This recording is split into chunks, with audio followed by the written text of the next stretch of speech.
What's good, YouTube? It's your boy Damo Little Sportsman, and we back again with another reaction video, man. And today we got Larry Bird back in the office, aka the man in green, aka Bird is the word, aka MJ Kryptonite. We got him back in the office today, man. And today, I already know I'm gonna feel a certain type of way about this video right here. Off the title, off rip. It's named Larry Bird Gets Trashed by an NBA podcaster. I know this finna be a banger, man. If you're new to the channel, go ahead, hit that subscribe button, man. If you love sports, this is the place for you. Make sure to smash that like button, man. Hit that like button with a three-piece combo, Mike Tyson style, with that leg, thigh, and that biscuit for your boy. But without further ado, let's get right into this video, man. Yes, sir. Would you put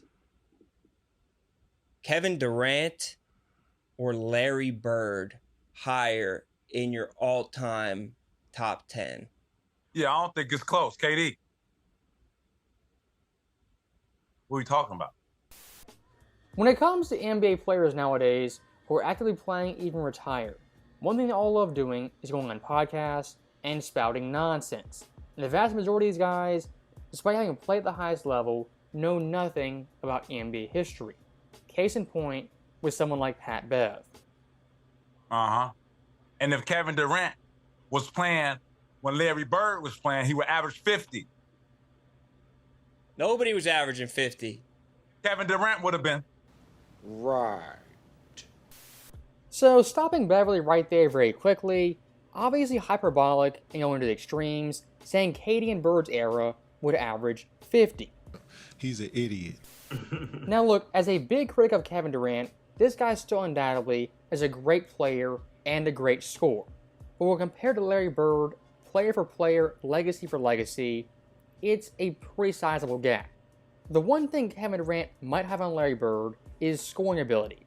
As looking at other forwards, other players, Kevin Durant's unique skill set is honestly a one-of-one skill set.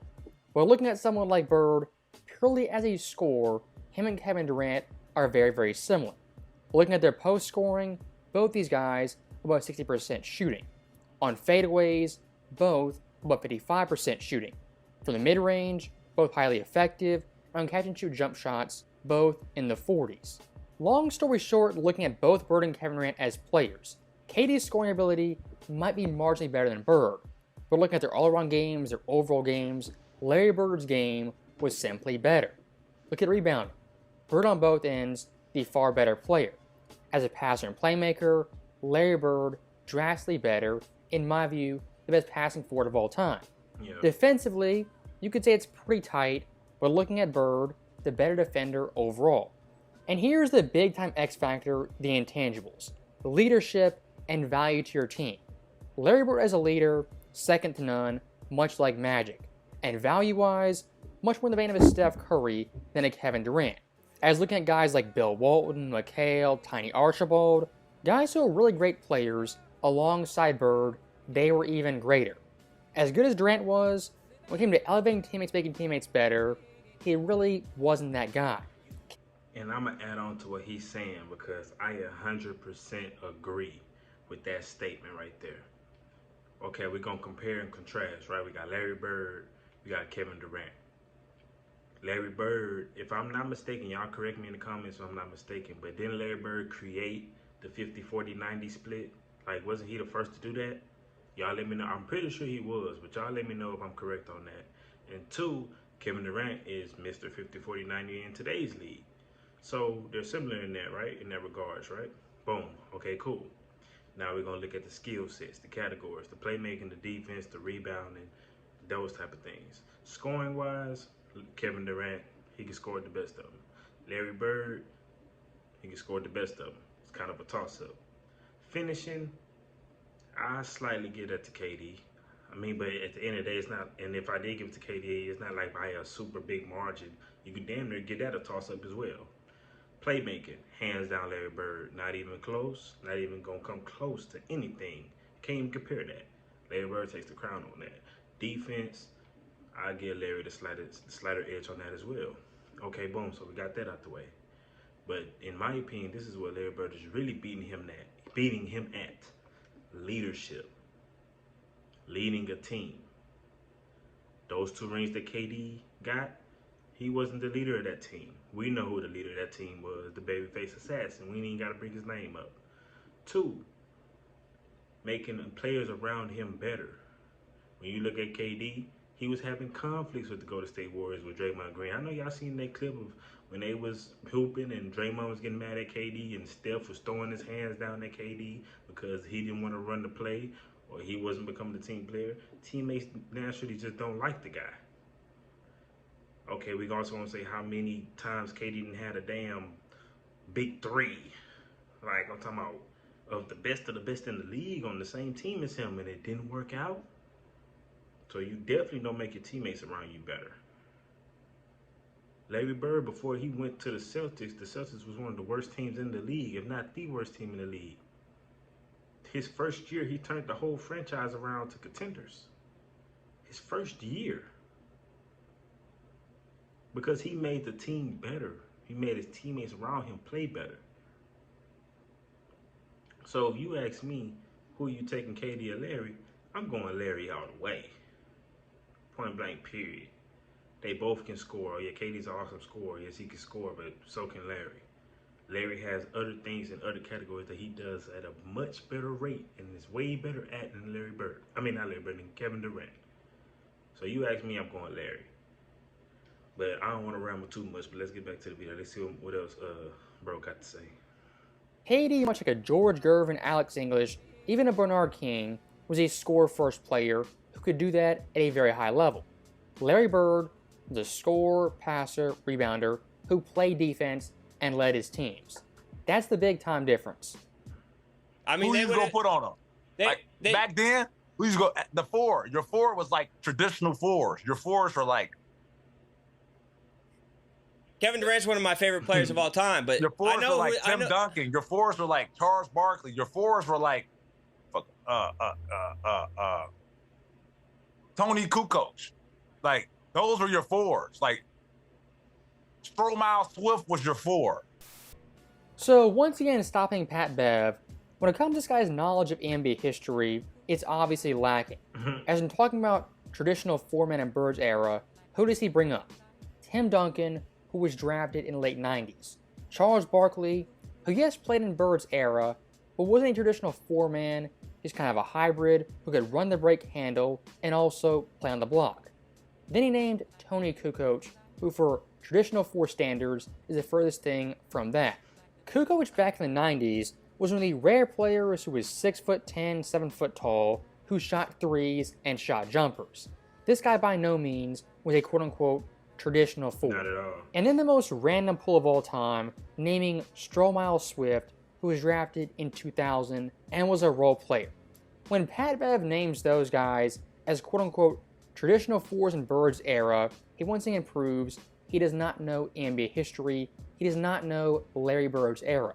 Because of course, if he did, he'd name guys like Kevin McHale, Terry Cummings, Charles Oakley, Buck Williams, Horace Grant, AC Green, even a Kevin Willis. Looking at the 80s and 90s, there's tons of 4-mans who were all-stars role players, even bench homers who were traditional 4s, who played on the block and were enforcers. If Pat Bev knew NBA history, he would name those guys. Instead, who did he name? Stromile Swift and Tony Kukoc. It's embarrassing. And one thing I do want to highlight, when it comes to KD playing in the 80s, if he did play in the 80s, I think during the 80s would get buckets, be a very great player, like a Alex English, Bernard King, even a George Gervin. KD in any era will be a great player. But here's the one difference we have to mention. When it comes to the 80s game, how it was played 15 feet and in. When the lane's that packed, that crowded, there's no defensive 3-second rule. It makes it much harder to score in the paint, at the rim, and get easy buckets.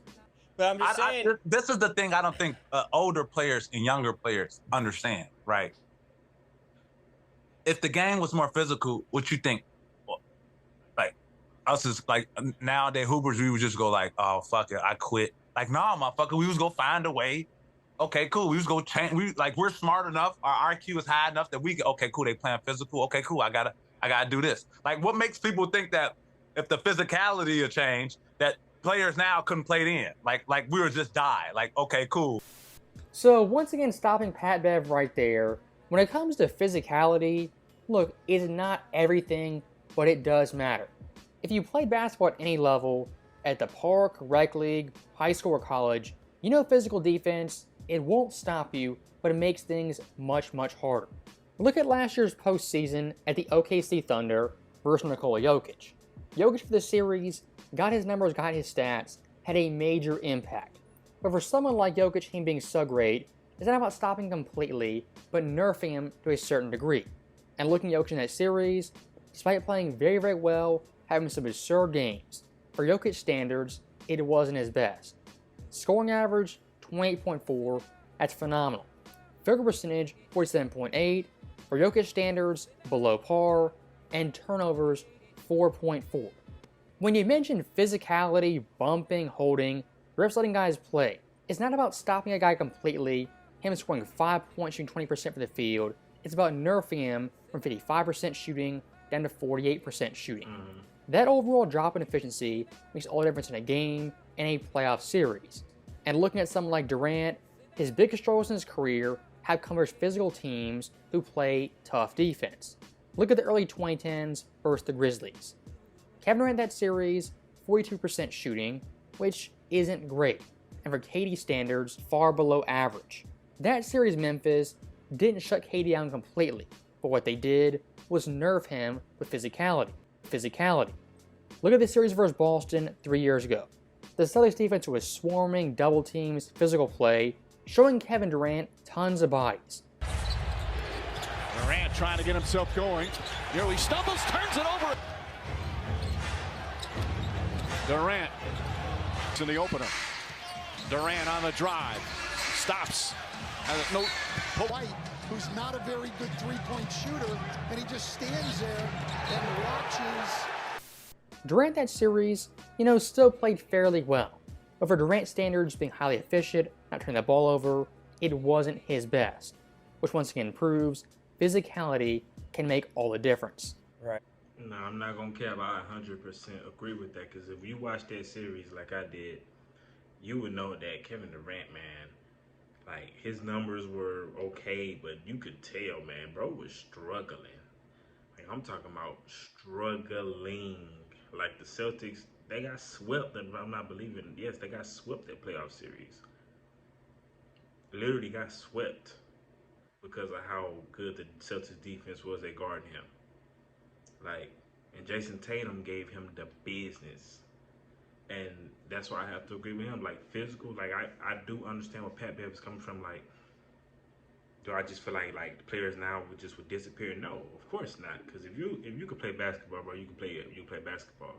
But what I see from what Uncut Hoops is saying is that it definitely, no doubt about it, it definitely has an impact from physical play back then compared to the little touch fouls and everything that people be getting nowadays. Definitely will be a different story. For some players, for a lot of players, not all players, because if you're, like I said, if you're great, you're great. But for most players, it would definitely have a difference, bro. And it's just common sense, man. It's a difference between you where you got an offensive 3-second violation. I mean, a defensive 3-second violation, to where the center has to move out the paint, no matter what. He can't stay in the middle of the paint for more than 3 seconds, or they're gonna call it. Back in the day, when you get into that rim, you meeting up with a 7-foot giant every single time you go to the rim, cause somebody's sitting in that damn paint. Like, and that's why the Michael Jordans was the Michael Jordans. That's why people looked at him like, oh my goodness, because he could still finish and was able to attack the rim whenever he wanted to, even with that type of defense in the paint. And that man, I'm trying to tell you, that has a big impact on the game of basketball itself. That simple rule right there. Imagine Michael Jordan in today's era, or Larry Bird, since we're on the topic of Larry Bird, any one of them two in today's era, to where they don't have a big ass 7-foot giant sitting in the paint waiting on them to meet them at the paint every single possession, every single play. They see a clear lane, it's curtains.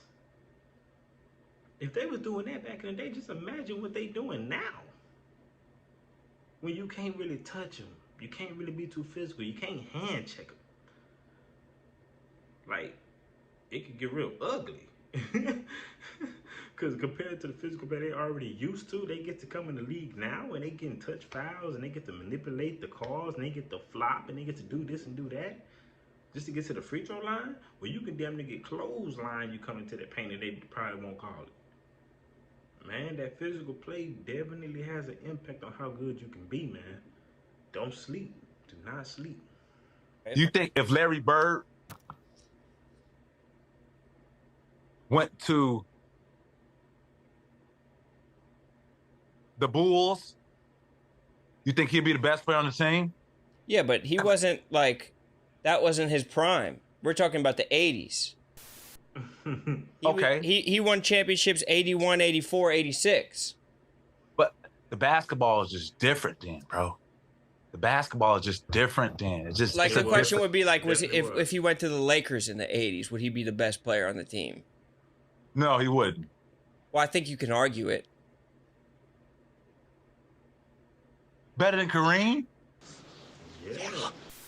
So that right there is our final clip, and I'll say it once again, Pat Bev does not know NBA history. I was looking at the 80s, Kareem as a player, yes, was a great player. Was it prime Kareem? Obviously not. Larry Bird in the 80s, for the vast majority of the era, debatably 81 onwards, was a better overall player, more valuable player. I was looking at Bird in the MVP race, every year compared to Kareem, finished higher. 81 second, 82 second, 83 second, 3 straight years first, and in third place and second place. Larry Bird in that 8-year stretch was 8-time All-NBA first team. Now look at Kareem in the exact same time period. 81, 3rd, 82, 10th, 83, 10th, then 4th, 5th, and then 2 years not getting a single vote. If you want to compare peak Kareem on the Bucks versus peak Bird on the Celtics, that's honestly a very tough debate. But if you want to compare Lakers Kareem mid-late 80s to Bird and the Celtics, that's not a fair comparison, and Bird hands down was a better overall player. So that right there is the end of the video. As always, thank you guys for watching, hope you enjoyed it. I'll see you next time. Yeah, the Larry Bird disrespect must stop. It must stop, bro. Like, come on, bro. Like, it just has to stop, bro. The comparisons, this and that this man didn't even know his damn history. And he out here trying to talk about. How you gonna voice your opinion on, speak on something on basketball from the late 80s, early 80s, and you don't even know who the hell was in Larry Bird's era? You naming people that weren't even in his era, saying that they were in his era. That's how you don't know what the hell you talking about. Like, come on, bro. People just be talking outside of their neck sometimes. I'm trying to tell y'all. Like, people just like to run their damn mouth at this point. But seriously, bro, Larry Bird disrespect had to stop. The past era of basketball disrespect has to stop in general, point blank, period. Like I say, man, I always give credit to the ones who paved the way. No matter what you think about it or no matter what the hell you think or what your opinion is about it, at the end of the day, those guys were before you, and those guys led the way. And if it wasn't for those guys, you wouldn't be lacing them up every day going on the basketball court in the NBA and the National Basketball Association. You wouldn't be able to be playing in that league if it wasn't for the guys before you, because they paved the way. These deals, these sponsorships, these shoe deals, all of these things that y'all are benefiting from, those guys paved the way for that. So just disrespecting and vice versa, even if it's past eras, like, you know what I'm saying, people who love the past eras, people who play in the past eras who are disrespecting the newcomers in the new era, I feel like you shouldn't do that either, because you guys paved the way. You guys should be leading by example, not by hatred. It's vice versa. It goes both ways, but at the end of the day, just appreciate both eras, no matter what the era is, and just enjoy the game of basketball if you love it like I do. But that's all I got, man. Make sure y'all make any video. Make sure y'all hit that like button, man. It helps your boy out tremendously. Smash that like button for your boy. Beat that like button up. You feel me? Share this to your friend, your family, your cousin, sister, auntie, brother. Do whatever you gotta do. But it's what Damo Love Sports, and I'll catch y'all in the next one, man. Peace.